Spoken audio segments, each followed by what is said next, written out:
Hi friends, இப்போ ஆகா கல்யாணம் பார்க்க போகிறோம். ஆகா கல்யாணத்தில் வந்துட்டு நம்ம சூர்யா இருக்காரு. மாமனார்ட்டும் மாமியார்ட்டையும் நிறைய அட்வைஸை வாங்கிட்டு அதுக்கப்புறம் ஆசீர்வாதத்தை வாங்கிட்டு இவங்க கிளம்பிட்டாங்க. எதுக்காக? அதாவது மகாவை கரெக்ட் பண்ணுறதுக்காக. அதுக்கப்புறம் ஒரு இடத்துல வண்டியை நிப்பாட்டி, அதாவது இவர் வந்து ஜாப் கொடுக்குற மாதிரி மகாவுக்குள்ள பிரச்சனையை சால்வ் பண்ணுறாராமா. டேய், இவ்வளோ நாளாக பொண்டாத்தையை பற்றி யோசிக்காத, நீ இப்போ யோசிக்கிறியா? சரி, இதெல்லாம் ஒரு பக்கம் இருக்க. இதுக்கு முன்னாடி நீங்கள் உண்மையை சொல்லியிருந்தாலே 2 பேர் சேர்ந்தே இந்த பிரச்சனையை சால்வ் பண்ணியிருக்கலாம். அதை விட்டுட்டு இவ்வளோ பெரிய பிரச்சனையாக்குனதே நீதாண்டா விஷம் அப்படிங்கிற மாதிரி இருக்குது. அதுக்கப்புறம் ஃபாலோ பண்ணி வர்றதை பார்த்துட்டாங்க நம்ம மகா. உடனே மூஞ்ச திருப்பிட்டு இவங்க கிளம்பிட்டாங்க. கிளம்புனவங்க சரி, ஒரு வழியாக மகாவோட பிரச்சனை சால்வ் ஆயிடுச்சு. அடுத்து நம்ம பிரச்சனைக்கு வருவோம்னு சொல்லிட்டு மகாவை ஃபாலோ பண்ணிகிட்டே போகிறாங்க. போயிட்டு இருக்க டைமில் மகா இருந்துட்டு மூஞ்ச திருப்பிட்டு போக அந்த டைம் பார்த்து ஒரு பாட்டை போட்டு வராங்க. என்ன பாட்டுன்னு பார்க்குறீங்களா? ஆஹா என்பார்கள் அடடா என்பார்கள் அவளை பார்த்த எல்லோரும். இப்படியே ஆஹான்னுக்கிட்டே போகாத தம்பி, நின்று ப்ரப்போஸ் பண்ண தம்பி அப்படிங்கிற மாதிரி. அதுக்கப்புறம் நின்று ஒரு நிமிஷம் இரு மகா, நீ போயிட்டே இருக்காத, இப்படி எவ்வளோ தூரம் நடப்ப, அழகிக்கு ட்ரெஸ்ஸை வாங்கிட்டு போயிடலான்னு சொல்லிட்டு கூட்டு கிளம்பிட்டாரு.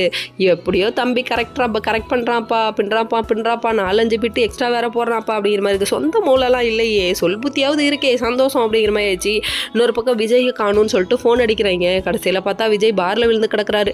அவங்கள தூக்கிட்டு வர இதை கொண்டு வந்து வீட்டில் வைக்க, மறுநாள் காலையில் பூகம்பம் வெடிக்க, நம்ம அனாமிக்க போட்டு தூக்கிட்டு கீழே கிளம்ப, ஒரே நாள் கூத்து ஓஹோன்னு நானா அந்த கதையாயிடுச்சு. கடைசியில் பார்த்தா நம்ம மகா இருந்துட்டு நான் அழகிய தத்தெடுத்துக்கிறேன்னு ஒரு விஷயத்தை போட்டு உடைக்க, அதுக்கப்புறம் குடும்பம் பிரியாமல் இருக்குமா. ஓகே.